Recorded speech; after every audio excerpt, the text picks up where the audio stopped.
স্বাস্থ্য দুরন্ত মন। চোখ আমাদের শরীরের প্রদীপ। চোখ আছে বলেই আমরা পৃথিবীর সৌন্দর্য উপভোগ করতে পারি। স্বাগত জানাচ্ছি দুরন্ত স্বাস্থ্য দুরন্ত মন অনুষ্ঠানে। আজ আমরা কথা বলবো শিশুর দৃষ্টিশক্তির সমস্যা নিয়ে। এ বিষয়ে কথা বলতে আমাদের সাথে আছেন শিশু চক্ষুরোগ বিশেষজ্ঞ অধ্যাপক ডাক্তার খায়ের আহমেদ চৌধুরী। স্যার, আপনাকে স্বাগত। অনেক ধন্যবাদ আমাকে আজকের এই অনুষ্ঠানে আমন্ত্রণ জানানোর জন্য। স্যার, আমরা অনেক সময় দেখি কম বয়সী শিশুরাও চোখে চশমা পড়ছে, তাদের দূরের বা কাছে দেখতে বিভিন্ন সমস্যা হচ্ছে। এসব বিষয়ে যদি আপনি আমাদের একটু বুঝিয়ে বলতেন।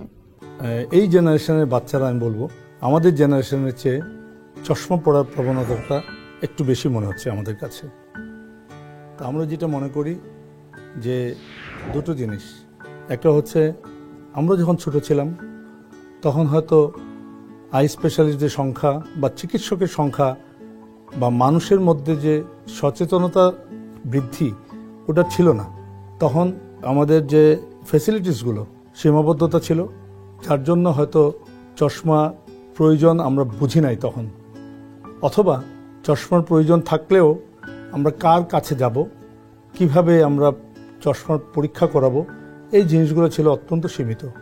কিন্তু আজকালকার সময় বিজ্ঞানের প্রসারতার কারণে চিকিৎসকদের সেবার যে পরিধিটা অনেক বেড়েছে, পাশাপাশি আমাদের ইন্ডিভিজুয়াল মানুষেরও কিন্তু সামাজিক যে কর্মকাণ্ডটা অনেক ব্যাপ্তি ঘটেছে। আমরা দেখি প্রায়ই আজকাল মা বাবা বাচ্চাদেরকে নিয়ে আমাদের আই স্পেশালিস্টের কাছে আসেন চক্ষু পরীক্ষার জন্য। এটা কিন্তু একটা ওনাদের যে একটা সচেতনতা তৈরি হয়েছে, এটা একটা বহিঃপ্রকাশ। স্যার, আমরা প্রায় শুনি যে চোখে যে চশমা পরা হয় তাতে প্লাস বা মাইনাস পাওয়ার দেয়া হয়। এ সম্পর্কে যদি আমাদের একটু বলতেন। হ্যাঁ, আমরা সাধারণত আমাদের মেডিকেল টার্মে বলে থাকি যে মায়োপিয়া বা দূরের দৃষ্টি যাদের ঘাটতি রয়েছে তাদের ক্ষেত্রে সাধারণত মাইনাস পাওয়ারের চশমা দেয়া হয়। প্লাসের ব্যাপারে কিন্তু একটা আমাদের একটু ভিন্ন ধারণা আছে। অনেকে মনে করেন বা সাধারণ মানুষরা মনে করে থাকেন যে যাদের কাছে দেখতে অসুবিধা হয় তাদের জন্যই মনে হয় প্লাস। আসলে এই তথ্যটা সঠিক নয়। যারা প্লাস পাওয়ারের চশমা পরে, এই বাচ্চারা দূরেও খারাপ দেখে, কাছেও তারা খারাপ দেখে। আচ্ছা, ছোট ছোট বাচ্চারা সাধারণত তাদের দূরের জিনিস, খুব ছোট বাচ্চা আমি বলছি যে সে 1 বছর 2 বছর 3 বছর বয়স, যারা এখনো স্কুলে যাওয়ার সময় হয়নি, তাদের ক্ষেত্রটা কিন্তু কাছাকাছি এরিয়ার মধ্যে তাদের দেখার ইন্টারেস্ট থাকে, দূরে দেখার প্রতি তাদের ইন্টারেস্টটা কম থাকে।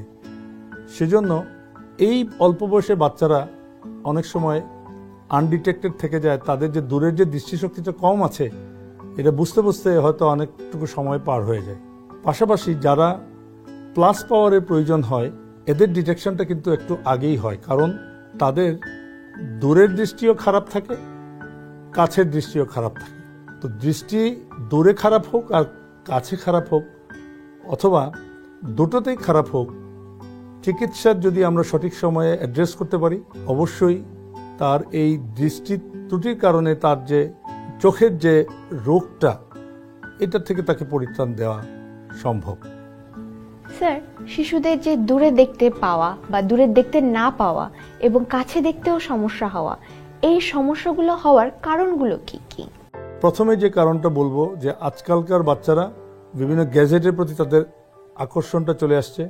মা বাবারাও এই জন্য দায়ী। আমি বলবো যে 6 মাস বয়সে বাচ্চা, 1 বছর বয়সে বাচ্চা, খাওয়াটাকে ত্বরান্বিত করার জন্য অনেক মা বাবারা বাচ্চাকে অল্প বয়সে মোবাইলের হয়তো গান ছেড়ে দেন, অথবা ইউটিউবে কোনো কার্টুন দেন। এই জিনিসগুলোর ব্যবহার সীমিত করা উচিত। পাশাপাশি বাচ্চাদের যদি আমরা নিউট্রিশনটা এনশিওর করি, আমরা অনেক সময় বাচ্চাদেরকে হয়তো খাবার দাবারের প্রতি যত্নশীল, কিন্তু তার যে একটা যে ব্যালেন্স ডায়েট দরকার, এটা হয়তো আমরা অনেক সময় খেয়াল করি না। প্রতিটা বাচ্চারই কিন্তু তার গ্রোয়িং এজে 2 গ্রাম পার কেজি বডি ওয়েটে তার প্রোটিনটা এনশিওর করা উচিত।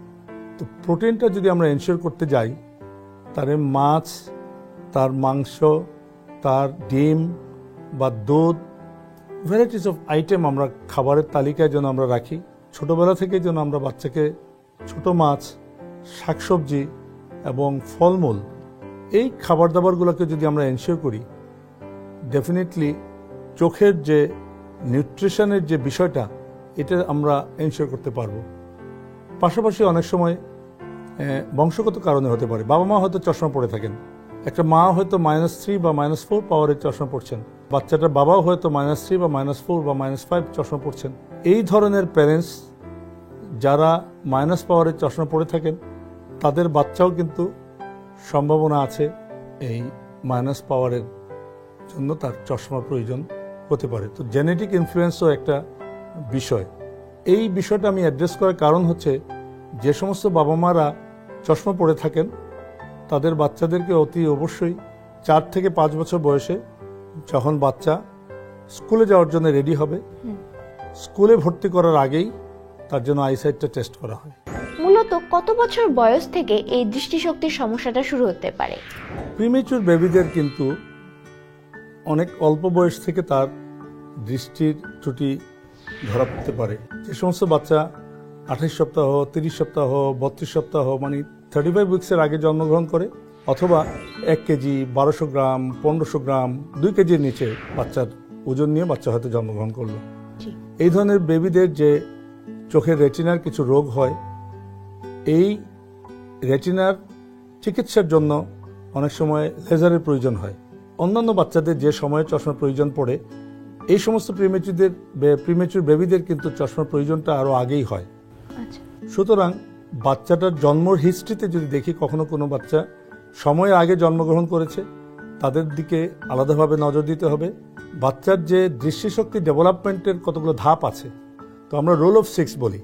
এটা বাচ্চা 6 সপ্তাহে তার মায়ের আই কন্ট্যাক্টটা সে ডেভেলপ করা শুরু করে, এটা আস্তে আস্তে ধীরে ধীরে 6 বছর বয়স পর্যন্ত তার পুরোপুরি ম্যাচিউর হতে সময় লাগে। এই সময়টার মধ্যে যদি তার কোনো দৃষ্টিশক্তি যদি বাধাগ্রস্ত হয়, তখন এটাকে অ্যাড্রেস করা আমাদের যেমন প্রয়োজন। অনেক সময় দেখা যায় যে 2 বছর বয়সে বাচ্চা, 3 বছর বয়সে বাচ্চা যখন সে হাঁটা শুরু করলো, দৃষ্টিশক্তি যদি তার স্বাভাবিক না থাকে সে হোঁচট খেয়ে পড়ে যাবে। আমি যদি তাকে কোনো কিছু আনতে দেই, সঠিকভাবে সে হয়তো ধরতে পারবে না। অনেক সময় আমরা বাচ্চাদেরকে নিয়ে বাসায় বল নিয়ে খেলি, কোনো টয় নিয়ে তার সাথে খেলি, দেখা যাবে যে সে টয়টা মিস করতেছে, তাকে আমি বললাম যে তুমি এই জিনিসটা নিয়ে আসো, সে নিয়ে আসতে পারছে না। এই জিনিসগুলো তার সিমটম। সুতরাং 1 বছর, 2 বছর, 3 বছর বয়সেও বাচ্চাদের কিন্তু দৃষ্টির ত্রুটি থাকতে পারে, এবং কিছু কিছু সিমটম হয় বাচ্চাদের, যেমন চোখ দিয়ে পানি পড়া, অনেক সময় বাচ্চাদের চোখ ব্যথা, মাথা ব্যথা, কোনো কোনো বাচ্চার চোখ স্কুইন্ট হয়ে যাওয়া, চোখ বাঁকা হয়ে যাওয়া, দৃষ্টির কম হওয়ার, এগুলো কিছু কারণ। তো এই কারণগুলো ডিটেকশনের মাধ্যমে যদি আমরা তারে সঠিক সময়ে যদি এটা অ্যাড্রেস করতে পারি, তাহলে একটা বাচ্চার যে দৃষ্টির যে ত্রুটিজনিত যে কারণটা, এটা অনেকাংশে এটা নির্মূল করা যাবে। স্যার, দৃষ্টিশক্তির যখনই কোনো সমস্যা হবে, সেক্ষেত্রে কি চশমাই একমাত্র চিকিৎসা, নাকি অন্য কোনো ব্যবস্থাও রয়েছে? যদি দেখা যায় যে তার দৃষ্টির ত্রুটির কারণে তার দৃষ্টিশক্তিটা কমে আসতেছে, অন্য কোনো কারণ নাই, তাহলে চশমাই তার চিকিৎসা। অন্য কোনো কারণ, যেমন তার চোখের ছানি হতে পারে, তার চোখের অন্য কোনো ডিজিজ হতে পারে যার জন্য তার দৃষ্টিশক্তি কমে যাচ্ছে, সুতরাং সেই ক্ষেত্রে আমরা ওই ডিজিজটাকে অ্যাড্রেস করতে পারি। অনেক সময় ছোট ছোট বাচ্চাদের কিন্তু চোখের প্রেশারজনিত কারণ, যেমন কনজেনিটাল গ্লোকোমা বা জন্মগত গ্লোকোমা নিয়ে হয়তো সে বড় হয়েছে, চোখের প্রেশার বাড়ার কারণে চোখের এক ধরনের ডিজিজ হয়, এই ডিজিজটাও কিন্তু বাচ্চাদের হতে পারে। সুতরাং আমরা কারণ যদি আইডেন্টিফাই করতে পারি, ওই কারণ অনুযায়ী যদি চিকিৎসা করি, তাহলে দেখা যাবে যে তার দৃষ্টিহীনতার যে একটা প্রবণতা, এটা তার উন্নতি হবে। পাশাপাশি অনেকে জিজ্ঞাসা করেন যে এই বাচ্চার কি কোনো অপারেশনের মাধ্যমে চশমাটাকে কি বাদ দেওয়া যাবে? Answer is no. 20 বছর বয়স হওয়ার আগে কোনো বাচ্চাকে অপারেশনের মাধ্যমে চশমার বিকল্প কোনো কিছু দাঁড় করানো ঠিক হবে না। তবে ক্ষেত্রবিশেষে এটা কন্ট্যাক্ট লেন্সের ব্যবহার অনেক সময় বাচ্চাকে যদি ট্রেন্ড আপ করা যায়, কোনো কোনো বাচ্চা যদি মনে করেই আমরা যে চশমাটা সে পড়তে যাচ্ছে না নিতান্তই, ইন দ্যাট কেস আমরা হয়তো কন্ট্যাক্ট লেন্সের অ্যাডভাইস করে থাকি। এটা অবশ্য ওল্ডার চাইল্ডের ক্ষেত্রে প্রযোজ্য, 12, 13, 14 বছর হওয়ার পর থেকে এটা প্রেসক্রাইব করতে পারি। তার আগে দেয়া যাবে না? তার আগে মনে হয় তা ঠিক হবে না, কারণ কন্ট্যাক্ট লেন্স লাগানো এবং খোলার মধ্যে একটা ট্রেনিংয়ের বিষয় আছে। অনেক সময় আমাদের হাত থেকে ইনফেকশন চোখের মধ্যে স্প্রেড আউট হতে পারে। পাশাপাশি অনেক গার্জিয়ানরা কিন্তু আমাদেরকে 12, 13, 14 বছর বয়সে বাচ্চাদের ব্যাপারে প্রশ্ন করেন যে লেজারের মাধ্যমে কি তাদের চশমাটাকে কি বাদ দেওয়া যায়। আচ্ছা, আমি মনে করি যে লেজারটা 19-20 বছর বয়সের আগে চিন্তা ভাবনা করা উচিত না। লেজার সার্জারিটা কিন্তু এক ধরনের সার্জিক্যাল প্রসিডিউর, ল্যাসিক যেটাকে বলি লেসিক আমরা। যেটাকে আমরা বলে থাকি। এই প্রসিডিউরটা অল্প পরিমাণে হলেও কিন্তু সাইড এফেক্ট আছে। এই সাইড এফেক্টটা কিন্তু আমরা বাচ্চা গার্জিয়ানের সাথে আমরা কনভে করি। মেসেজটা কনভে করার পরে যদি গার্জিয়ানরা মনে করেন যে না এটা আমরা করতে চাই, আমরা চশমা বাদই দিতে চাই, ইন দ্যাট কেস লেজারটাকে আমরা বা লেসিকটাকে আমরা একটা বিকল্প হিসাবে ভাবতে পারি। তবে এটা অবশ্যই 20 ইয়ার্সের আগে নয়। চোখের সমস্যার ক্ষেত্রে আপনি বললেন যে প্রোটিন সমৃদ্ধ খাবার শিশুদের দেওয়া উচিত। এই প্রোটিন বাদে আর কোনো ধরনের খাবার কি দেয়া যেতে পারে যা চোখের জন্য, তাদের দৃষ্টিশক্তির জন্য উপকারী হবে? খাবারের মধ্যে প্রোটিনটা কিন্তু এনশিওর করলে হবে না। ব্যালেন্স ডায়েট, মানে প্রতিটা খাবারের মধ্যে আমাদের যেমন ভিটামিন যেমন প্রয়োজন রয়েছে, আমাদের আমিষের প্রয়োজন রয়েছে, যেমন আমাদের ফ্যাটের প্রয়োজন রয়েছে, তেমন জোর দিয়ে বলবো যে ভিটামিন এ কন্টেনিং যে ফুডগুলো রয়েছেন তাদের মধ্যে গ্রিন ভেজিটেবলস, ইয়েলো ফ্রুটসের মধ্যে আমাদের পেঁপে, তারপরে কলা, আপেল, তারপরে পেয়ারা। আমাদের দেশে কিন্তু হোল থ্রু দ্য ইয়ার ফ্রুটসগুলো কিন্তু অ্যাভেলেবেল। এই সমস্ত ফ্রুটস অথবা ছোট মাছ, সবুজ শাকসবজি, এগুলোতে কিন্তু প্রচুর পরিমাণে ভিটামিন এ রয়েছে এবং ভিটামিন এ সমৃদ্ধ খাবার। পাশাপাশি যদি আমরা ব্যালেন্স ডায়েটটা তাকে রপ্ত করার চেষ্টা করি, তাকে যদি ছোটবেলা থেকে এই খাবারগুলোর যে উপকারিতা তার ব্রেইনের মধ্যে যদি আমরা ঢুকিয়ে দেই, অথবা তাকে এই অভ্যাসের মধ্যে যদি আমরা বড় করি, আমার মনে হয় তাদের পরবর্তী প্রজন্মেও তাদের যে অভ্যাসটা এটা সে ধরে রাখতে পারবে। এবং এই খাদ্যাভ্যাসটা কিন্তু একটা ভেরি ইম্পর্টেন্ট একটা রোল। পাশাপাশি আমি মনে করি যে আমাদের যে এনভায়রনমেন্টাল অনেক ফ্যাক্টর কাজ করে, একই সাথে ডিভাইসের যে ইউজগুলোকে যদি আমরা সীমিত করি, অল্প আলোতে যেন বাচ্চা যাতে পড়াশোনা যাতে না করে, লাইট যেন তার সাফিসিয়েন্ট থাকে, এই জিনিসগুলোকে যদি আমরা এনশিওর করতে পারি, আমার মনে হয় যে দৃষ্টির ত্রুটি কারণ বা চশমার যে কারণটা, এই কারণটা থেকে আমরা বাচ্চাকে মুক্তি দিতে পারবো। দৃষ্টিশক্তির এই সমস্যা প্রতিরোধে শিশুদের জন্য কি কোনো টিকার ব্যবস্থা রয়েছে? সরাসরি দৃষ্টিশক্তি প্রতিরোধ করার জন্য হয়তো কোনো টিকা নেই, কিন্তু আমাদের যে ইপিআই প্রোগ্রামের মাধ্যমে বাচ্চাদেরকে যে 6 সপ্তাহ, 10 সপ্তাহ, 14 সপ্তাহ অথবা 9 মাস বয়সে যে টিকাগুলো সময় মতো যদি আমরা এনশিওর করতে পারি, এটা একটা আমি মনে করি যে একটা বড় একটা ভূমিকা রাখবে এখানে।